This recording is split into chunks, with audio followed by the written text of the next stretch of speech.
Sliding no back, now I'm feeling like Venom. I told her kick it, back him, squeezing a Mac, lemons, walk down, boy. Yo, yes, sir. Hey guys, y'all seen the title of this video, man? We got man crushes ex-wife's date. Yeah. I'm guessing he wasn't too happy about the breakup, or wife, so he wasn't too happy about the divorce or something. And she looked like she already moved on. He didn't like that. Man, she moved on fast. I don't know if it was fast or not, but we gonna find out anyway. Let's check this out. Man. Oh my God. Somebody hit him on purpose. Nah. Is he breathing? Oh No, I my. think so. Just coming here to fight him because he was mad at him. Let me ask you this. Can I get you to step with me over here for me, please? Try to call him and see if he'll respond to you. Dog's so innocent. David, come on. Wake up, David. They just be turned up for no Open this reason. off. This is going to be a crime scene. All right. On May 7th, 2023, a 46-year-old man's body is found at the end of a secluded road, lying in the grass 50 feet away from his wrecked vehicle. Police and first responders get to a scene that has all the markings of a terrible accident. But when investigators start putting the pieces of this tragic puzzle together, they begin to uncover a truth that is far more sinister. The following report is based on official police records, and some of the footage has never been seen before until now. At 1:34 a.m. on the morning of May 7, 2023, a frantic 911 call comes into dispatchers in Greenwood, South Carolina. Okay, what happened? Somebody has hit the car and he's out of the car and he's been beaten. He's unconscious. Is it a car wreck? But it's a one-person car wreck. He's unconscious? Yes, it's really bad. He needs immediate assistance. Okay. Is he breathing? I don't know. I can't tell. Okay, listen to me. Where is he bleeding from? His nose and his definitely his nose. You said his nose and what else? Definitely his nose, and I can't tell if it's his ear. Oh my gosh. Okay. Out of his ears really bad. Okay, listen to me. Is he flat on his back? Yes. Okay. Are you able to turn him onto his side? Yeah. Okay, listen. You said he's bleeding from his nose and his ears? Oh my God. Yes. That blood? Okay, is anybody out there with you? Yes, I'm with two other people. He needs help right now. We've got EMS and law enforcement coming, okay? Okay, listen to me. Can you tell if he's breathing? Is his chest moving up and down? It doesn't seem like it. Can I touch his chest? Okay. Okay, listen. Do you feel any warm air coming from his nose or his mouth? No. You don't feel any warm air? Actually, maybe. I can't really tell. I'm sorry. I'm scared to touch. Okay. Honestly, but I understand the situation she's in right now, because I feel like I'll probably, I'll be acting like I'll be doing what I need to do, but it's like in my mind, in my body, like I'll be like nervous because I know it's like, yo, this dude is most likely gone, bro. Yeah. And you just sitting there, watching him go, bro, basically, bro. Yeah. That's scary, bro. That's scary, bro. Yeah, that's something that never leaves your mind, bro. Yeah, and it could very be traumatized. I understand. What is your name? I feel The dispatcher works to help the caller. A teenager named Megan provide as much assistance But you as can possible also save until the person's first life. responders arrive. Okay, listen to me. Can you tell if he's still breathing? Can you try to talk to him, see if you can wake him up? I can touch him? Is that okay? Okay, yes, ma'am. Try to call him and see if he'll respond to you. David, come on. Wake up, David, come on, David. Wake up. Can you tell if he's breathing? I think he's breathing, yeah. You think he's breathing? Okay. Is he moving around at all when you call him? No, he isn't moving. Okay, what's his name? His name's Davis McClendon. This is only the first of many personal details that will emerge on this horrific night. But as police and EMTs descend on the scene, the first order of business is to save Davis McClendon's life. Okay. Thank you. Oh my God. Oh, they're giving him CPR. Damn, that's a lot of blood, man. He's breathing. Come on, Davis. Hard to tell anything.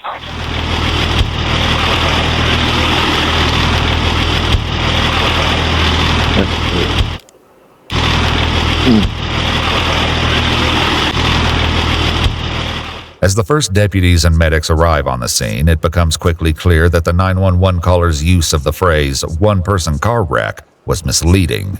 It's true that only Davis McClendon is here at the scene, but a deputy notes that his injuries are consistent with being struck by a vehicle. His damaged BMW is sitting some distance away, and the vehicle that seemingly hit both Davis and his car spilled oil all over the road. In fact, the oil isn't just splattered here at the scene. I thought it leaves a trail heading away from the Hunters Creek subdivision. 2 Greenwood deputies decide to follow that trail, and from what Megan and her friends have said, they have a pretty good idea where it will lead them. Myself and 316 are gonna head over there. So like a hit and run. The house that he's supposed to be at with the kids is... Are you heading there now? Yes. I'm gonna head with you. No, stay here. Yates and I are gonna go over there. We're gonna see if the car is there. know what vehicle it was in? Negative. We're gonna go see if we can find a vehicle there. Start roping this off because this is gonna be a crime scene. All right. Although the 911 caller didn't see the incident, she definitely has strong suspicions about what happened before she arrived. Who assaulted him? Everything is Bud Ackerman. He's just coming here to fight him because he was mad at him. And then we came to check up on him, and then we found him like this. Okay, so the person that assaulted him, you said his name, Bud Ackerman? Yes. Does he live in Hunters Creek? Well, he lives in Hunters Creek, and so him and his wife got separated, and he had him moving on his parents, and like right outside of Hunters Creek, it's like 2 minutes away. It's like Old Abbeville Highway. Okay, did he assault him? Did he have a weapon, or do you know? Did anybody see him assault him? Did anybody see it happen? No, I don't think so. We got here, nobody was here. We just thought we were going to leave until I saw his body a couple feet away on the side of the dirt. Megan, who is still back at the scene, is not alone. She's with a woman named Meredith Haney, who is Bud Ackerman's estranged wife. Megan is in fact a frequent babysitter for their children, the 3 of whom are staying with Bud for the weekend, Meredith tells police.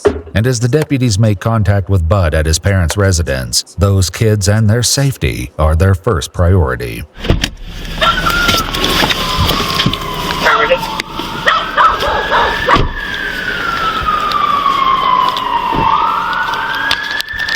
Okay, boy, I see it. Hey, garage is open. What? Garage is open. Sheriff's office. Yes, sir. Goddamn Bud. Are there some kids here? Yeah. Yep. Okay, whose kids are they? Mine. Yours and who? My wife. Okay. Let me ask you this. Can I get you to step with me over here for me, please? All right. You have your ID on you? I do not. Okay. Just step over here for me. Bud will do very little talking to police that night, but they've already got the beginnings of a tangled backstory, merely from what Megan told them in her initial call. Okay, so how did y'all know he was out there? Because he's dating my wife, and he's been really drunk and he's really mad. He's been trying to find her all night. Okay, so David has been dating Bud's ex-wife? Yes. It will later emerge that Meredith and Bud separated and began divorce proceedings approximately 1 year earlier. But while Bud will later admit that this breakup was against his wishes, his frustration with the situation reaches a new level on April 29, 2023, about a week before the incident. That's when he learned from a mutual friend that Meredith had begun dating a man named Davis McClendon. Investigators will later find a text message Bud sent to a friend expressing his outrage at the news. Bud texts, "What the hell is Davis thinking, man? I mean, what the hell, Danny?" Danny replies back, "I have no clue what you're talking about. What did he do?" Bud writes, "He's been Meredith." He goes on to say, "I had my suspicions, but it was confirmed by her. I can't believe he'd do that to me. I mean, damn, I've known him my whole life." And when Danny simply writes, "I don't know what to tell you, Bud," Bud replies, "Damn, I don't know either. It's just up."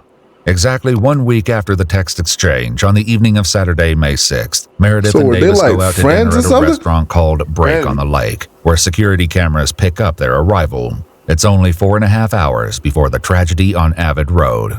Davis goes inside while Meredith stays behind in the car. She's FaceTiming with their kids, who are at Bud's house and using their dad's phone to chat with her. What she doesn't know is that Bud is observing the screen as well, and he recognizes the scenery in the background. He doesn't know for certain that she's with Davis, but he has his suspicions. It's 8:48 p.m., and a bad night is only just beginning. Many hours later, deputies at Bud's house take careful note of the fresh, oily footprints that decorate the floor. So, footprints. Yeah. Footprints. Oh, this is the footprints? Footprints. That nigga cooks. Footprints. That nigga cooked. That's the door I came in. Oily footprints. Yeah, you fucked, man. Oily footprints. So you done, The investigators follow the That's footprint crazy. trail back to a bedroom where they appear to come to an end at the foot of the bed. Is this parents' room? Yes. Okay. Twist there, one here. This bunch. Yeah, bunch right here. I'm pretty sure it's gonna be the shoes that he's got on now. Yeah. Investigators will indeed find oily residue on the shoes Bud is wearing that night, as well as a small amount of what appears to be blood on his hands. Both were presumably clean earlier that night when he was at a local bar called the Key West Club, where surveillance shows him ordering at least 4 beers over an hour-and-a-half time period. But Bud isn't just drinking and socializing. He's making repeated attempts to get in contact with Meredith, who has left Brake on the lake and is now with Davis at a friend's party. At one point, frustrated that Meredith won't take his calls, Bud texts her a message. "Why do you hate me? I just don't understand." When a friend who was at Key West Club that night calls Meredith to tell her that Bud is gone, Meredith and Davis... But it's crazy how this is just like a normal date to everybody, bro. Yeah. But there's a dude over there trying to murk somebody, bro. Like, you never know when you gonna come against the freaking... That's weird, bro. Yeah, like, life It's is just kind of like crazy. that one video we saw where the wife murked her husband, bro. Yeah. Like, it's like the cops came to the house like 2 times, and on the 3rd time, it was the man gone, bro. Yeah. Same day. Same day, yeah. It's crazy, bro. Bud texts her a message. "Why do you hate me? I just don't understand." When a friend who was at Key West Club that night calls Meredith to tell her that Bud is gone, Meredith and Davis head up to the bar themselves.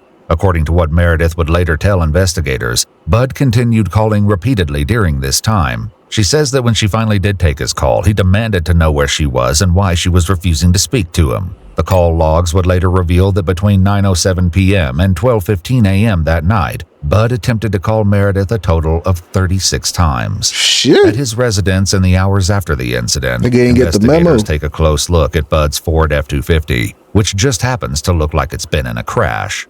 That's wild. Yeah, that's when I walked up and I was like, oh yeah. There's a bunch of oil leaks. See too. there? Yep. That's a palm mark. But like that right there, you got There's a dent. there's a little speck right Long there. ass car, bro. That's a truck. Damn truck, bro. Bud himself refuses Shit, to barely got a answer any scratch on. questions without a lawyer present, but the circumstantial evidence is piling up quickly. As for Meredith, she says she tried reaching out to Bud's friends and family while at the Key West Club earlier that night. In the meantime, Davis sent a text message to a friend saying, "FYI, apparently Bud is drunk and out trying to hunt Meredith down. She's wanting to call the cops. I was hoping maybe you could get his dad to rope him in." At almost the same time, Bud Ackerman is on the hunt, scoping out the parking lot at the now closed Break on the Lake restaurant for any signs of Meredith and Davis. He makes 2 circles through the lot before leaving. Investigators will later learn, thanks to the Ford's onboard computer, that he also drove down the street where Meredith lived and down the street where Davis lived in an effort to find the couple. Back at the Key West Club, Davis decides enough is enough and tells Meredith he's going to call Bud and talk to him about the relentless attempts to get her on the phone. Meredith watches her boyfriend walk away, never imagining it would be for the last time. That's Bud would crazy. later characterize the call as aggressive, saying that Davis was threatening to beat him up. While the true nature of the conversation cannot be known, what is known is that Davis and Bud agree to meet near the intersection of Avid Road and Sawgrass Place. According to Bud, and confirmed by the call logs, he called Davis back at 1:09 a.m. He says he told Davis at that time that he wouldn't be meeting him after all, and would instead be going home. Bud says that Davis cursed at him and taunted him for backing out, at which time he drove straight to the meeting place. At 1:11 a.m., his final approach is caught on a local resident's surveillance camera.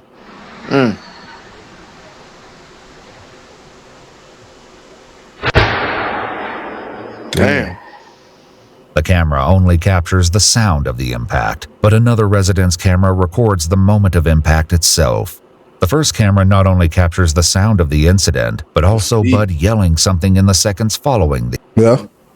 No, you good. Oh, I I was, thought you I was said- thinking like he's trying to say like he captured the speed because that motherfucker going fast. I ain't gonna lie, bro. A motherfucker want to meet up 1 o'clock, 12 o'clock at night, but I'm not doing that. Like, nigga, like, bro, come on, bro.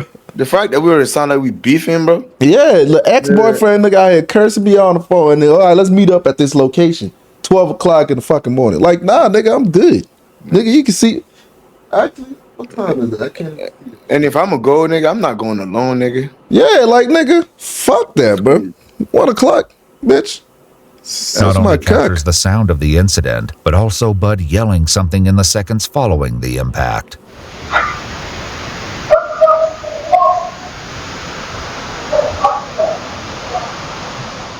At 1:13 a.m., Bud's truck can be seen leaving the area.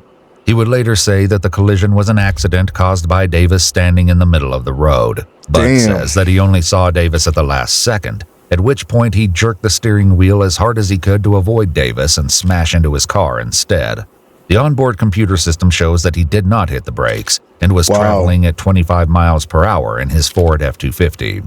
Davis would die that night at Self Regional Medical Center at the age of 46. That's At crazy. 6:30 in the morning on May 7th, roughly 5 hours after the incident, Bud Ackerman is arrested and transported to the Greenwood County Detention Center. On trial for murder the following year, he would insist that he never meant to harm Davis McClendon that night, and that it was only due to panic that he failed to call 911. The jury deliberated for less than 30 minutes before delivering a unanimous verdict of guilty. In October 2024, 42-year-old William Bud Ackerman was sentenced to 45 years in prison for murder. He's housed at the Tiger River Correctional Institution in Spartanburg County, South Carolina. That nigga gonna die in that bitch, nigga. I hope that's where Didi is so he can take his butt. But that's crazy, bro. Cause it's like, man, I thought they said he didn't die at first, because they said he was breathing like in the beginning. That's what the girl was saying, but I don't think so, bro. That nigga was slowly dying, bro. That's crazy, bro. But they said he died at the hospital, so. Nigga was just mad, bro. And that's what I'm saying, bro. And like, man, there's some crazy ass people in this world, bro. And they didn't even check if he was drunk or not. Like, I don't know if he had like alcohol in his system or some shit. Man, it don't even matter. The fact Bud had alcohol. Yeah, that's what I'm saying, because they said he'd been drunk. But I'm saying I don't know if the police check or maybe they just didn't tell us. But the thing is, it don't even matter. Like, the fact that you drunk and driving, bro, like, that's already offense number one. And then it's a high chance that you can cause, a damage on your way home if you was going home. But then on top of that, you kill somebody. Like, either your influence of wherever you drink made you, cause that and somebody died, or you just kill somebody. Like, it don't matter which way. You're going to jail, nigga. Wait, so are they like close? Are they Nigga not intentionally close? murdered that nigga. It wasn't because he was drunk, nigga. He was gonna do that shit regardless. Yeah. Yeah. But the fact that you pulled up, you told a nigga to meet you up, it's like 1 o'clock, bro. Like, what are you trying to talk about? 1 o'clock in the fucking I think morning. Davis was antagonizing him though. That's what it seemed like. Yeah. That's what it seemed like. It seemed like he was just like antagonizing him. Yeah. Because why would they just meet like that, like all the way that far? Yeah. Like, honestly, I wouldn't even have left the bar, bro. Like, And how did Megan even find out that he left? No, that he was just on that road in particular. How you guys' location? Probably guy's location and like, because he was texting his friends too, so his friends probably. Because I do remember her saying something that he was mad. Bud was mad, and she knew that they were going to go meet up. Oh, so he probably told her that where he was meeting them up at. Are you sure? Because Davis probably did tell her before he left, because they were in a bar before he left. Yeah, but she went to the back she was talking to people in the back, and then the dude just texted him, and then he left. He probably told her like, oh, he's on his way to go meet the dude and all that shit. Yeah. It's not a smart move, my guy. But hey, man, it's crazy. It doesn't even seem like. Yeah, it seemed like that nigga Davis was antagonizing, bro, and then that's what led it to even get worse. But how would they have known? I don't know. I don't know if it were they close, not close friends, but like, cause it sounded like they knew each other for a long time. I mean, because the dude it said that he known him his whole life. Bud said that he's known Davis his whole life. Yeah. So damn. So they were like, damn. Yeah, I ain't lying, that nigga fucking with somebody. I don't know. That's kind of he crazy. said they known each other their whole life in the messages. He was messaging somebody. I mean, I'd be pissed too, but not to the point where like, nigga, I want to murk the nigga. Like, I'll just stop fucking with them niggas. Actually, I don't think he antagonized them, bro. I think it was some genuine shit. I think he was trying to genuinely calm them down. Because nigga, Davis did message somebody to ask if their dad can come get Bud. Yeah, he told him to get him. Or let the message be known to his dad or some shit. I feel like he was trying to be genuine and try to talk him down, like apologize for everything. That nigga Bud said, man, fuck that noise. Yeah. And he was trying to because it said he was trying to back out or some shit. Yeah, that's what was quote unquote said. But nobody really knows what happened on that phone call. Yeah. So how did he still end up out the car? Yeah. Bud didn't get out the car. No, not Bud. Davis was probably sitting there waiting on him, or he probably got out while he saw him coming. And then but then they was saying like, oh, he was gonna back out with some shit and leave. Nah, it was quote unquote saying that Bud was the one trying to back out. Bud was gonna back out. Yeah, Bud was trying to back out. And then quote unquote, Davis was the one that was like alleging to come on, like he went to the spot trying to instigate him. I thought Davis was the one that was like about to back out, because I'm like, why the fuck is he out the car? No, Bud was the one trying. Well, quote, this is what it was said by Bud. Bud said he was the one trying to back out, and that Davis was antagonizing him. That's what I'm saying. I doubt it. But nigga, I feel like Davis was on some genuine shit. Even though he did some grimy shit and like messed with his dude's wife. Yeah. Even though he did some genuine, like, I feel like he was just on some weird shit too. But I don't know. Still shouldn't result in the nigga dying. No. Hey man, but anyway, that will be it for today's video. I hope we all learned a valuable lesson today, man. Yeah. And let us know your opinion. What y'all think. We out, man. Peace.